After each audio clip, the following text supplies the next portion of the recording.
Hi everybody, I'm Sharon Price and I'm the Executive Director of Your Community Action Council. This is the year of the unapologetic woman, and we're celebrating phenomenal women all across Kentucky who make no apologies for their perspectives or the impact that they're making in the community. Today we're celebrating my friend, the absolutely driven Laura Piper Cobb. Laura is a wife and a mother and a committed community volunteer. So much so that she was nominated and won the AVOL 2019 Volunteer of the Year Award. Laura is unapologetically helping to ensure that all people have their basic needs met and are in a position to reach their full potential, and she's made this her life's work.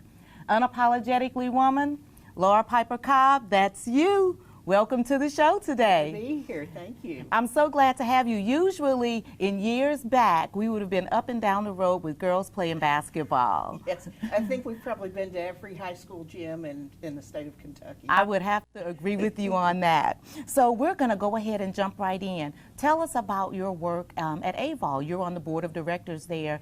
Yes, I've been on the board of directors for about, I'd say about a year now. And I really enjoy it. I've volunteered there for several years, so it's nice to see how both sides of things work with the board and the decision making and why some of those decisions are made. But it's volunteering there is near and dear to my heart.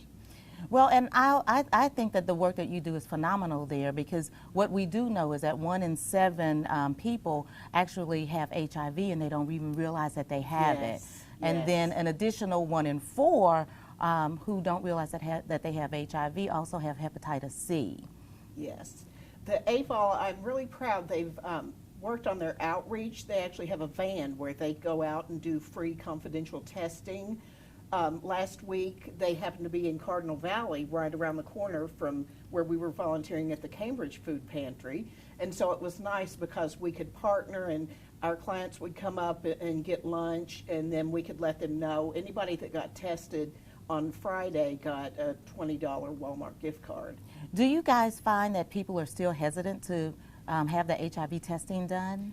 Yes, the stigma is still so great. And that's one of the hardest barriers to overcome. People just hear the word HIV or AIDS and they automatically freeze up and don't want any part of it. But knowledge is power.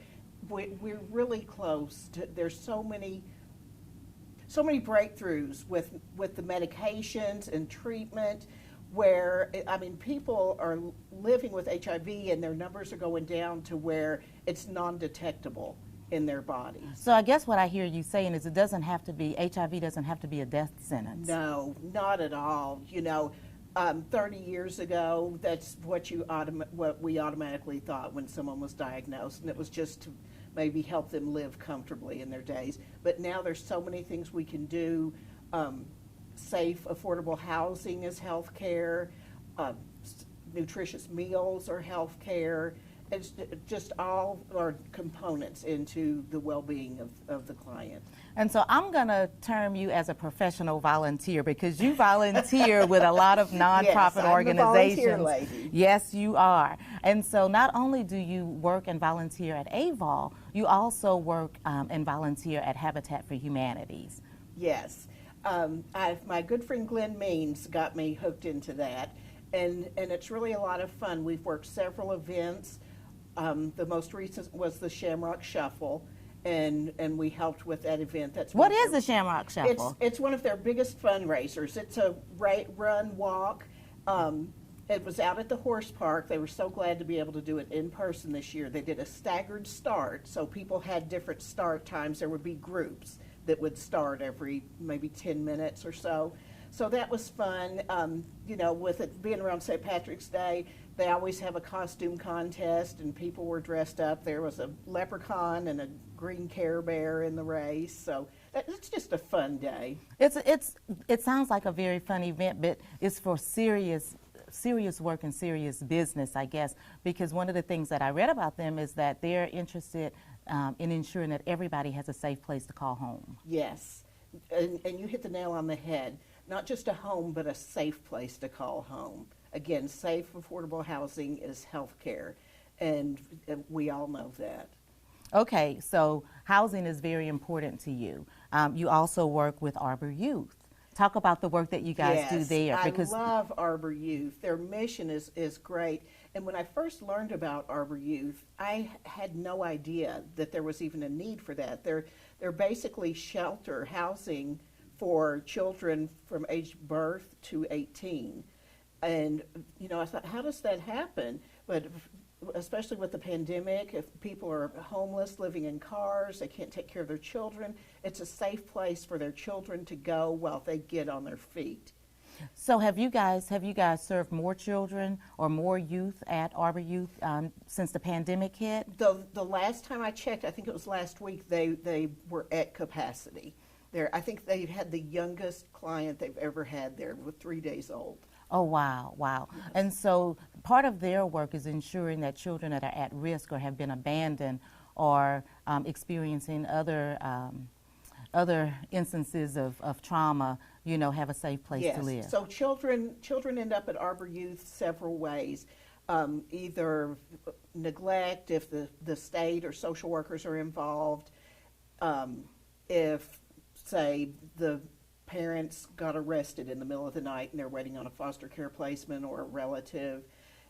They also, next door to their housing, to their live-in building, they have an outreach center that I'm really passionate about. It serves those 18 to 24. They don't live there, but they can take a shower, they can wash their clothes. What's really important that a lot of people don't think about, they have lockers there. You know, if you're homeless, if you're on the streets, where do you keep your important stuff? You know, papers. This morning we had that horrible thunderstorm. You know, you can't just carry stuff around. So that's really an important need that's being met there. And of course, they also do a lot of services to try to get you in housing. So it sounds like it's right on time and in line with all of the work that you're doing, because a lot of times we don't think about the things that people need that are everyday, such as lockers to keep their important papers in that they need for other services and just to live and get along. Yes. Okay, Special Olympics, you're not stopping. You volunteered everything. What do you do? Fun. The track meet. We usually do the Area 8 track meet. And that's a big deal because the qualifiers in that go on to the state meet, and the state meet is coming up soon, and it's always at Eastern. But there's many events in at the track meet. There's the sprints, there's the walks. My favorite is the little ones, you know, ages 4 and 5 that are competing. It seems like every year there's one that gets a little overwhelmed when the crowd starts cheering, and you know, we just encourage them with a smile and open arms, and it's just so rewarding. So I've got to guess that you get some sort of personal gratification from doing all of the volunteer work that you're doing. Does it make you feel accomplished? What does it do for you when you're helping other people? Number one, it humbles me. Number two, it's a blessing to be able to give back. And to give back, I was at a dear friend's funeral a few weeks ago, and one way she was described was as a servant of the vulnerable. And I really took that to heart, and I said, that's my purpose. That's what I'm here to do. And you take it seriously. You don't stop. No. So at your job, you helped. You were responsible for receiving a $1,000 donation for God's Pantry. Yes. Talk about that. The way that worked out, it was great. My employer at the time had a program. It was called Doers for Dollars, or Dollars for Doers. I'm sorry, and if an agency, a specific nonprofit, had 100 hours total volunteers, then they would automatically get $1,000. Well, before the pandemic, that was thought to be, well, that'd be a group activity or several group activities.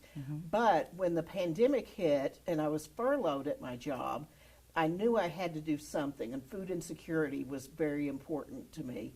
So I partnered with Cassandra Brown and started volunteering at the Cambridge Pantry. We did those, you remember those big drive-through Yes, those pop-ups. distributions, yes, where we'd serve 300 families. And we In like were out there- 58 minutes or Yes, something like yes, that. you were Yeah. out there with us at Winburn when that blacktop, and it was about 90 degrees. I was But- melting over yes, there. Yes, but so it ended up that I ended up having over 250 volunteer hours at Cambridge for God's Pantry myself. So they did qualify and get that $1,000 grant. See, that's outstanding. So after COVID, during COVID, you were furloughed. Then your job calls you back. What happens? I understand you made a tough decision. I did, and I talked to my husband about it. We prayed about it. When I went back to my job, my position was eliminated, but they gave me another position, but it was a big pay cut.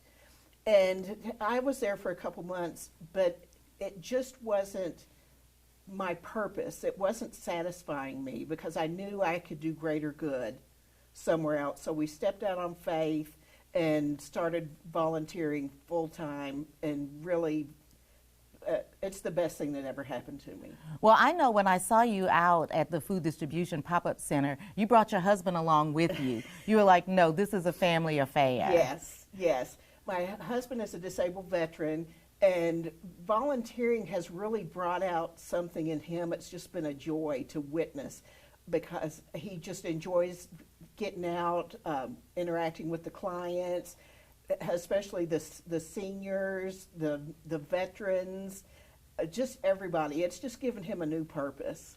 Well, it sounds like both of you guys have found your purpose. And so for everybody listening today who's trying to find their purpose, or maybe they're considering volunteering and they don't know what to do, or they're afraid to start, I'm going to leave you with the last word. What would you tell folks about volunteering?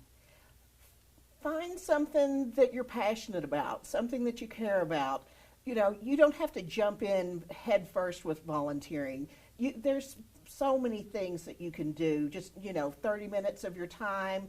You can do behind the scenes, something, envelope stuffing, or if you want to be hands-on with the clients. There's just a huge range, and trust me, everybody can do something to serve. Everybody can help. Well, you guys heard it from Laura Piper Cobb. Everybody can do something. So you guys continue to watch us as we continue to celebrate women all across Kentucky who are doing phenomenal work in their communities. See you next time.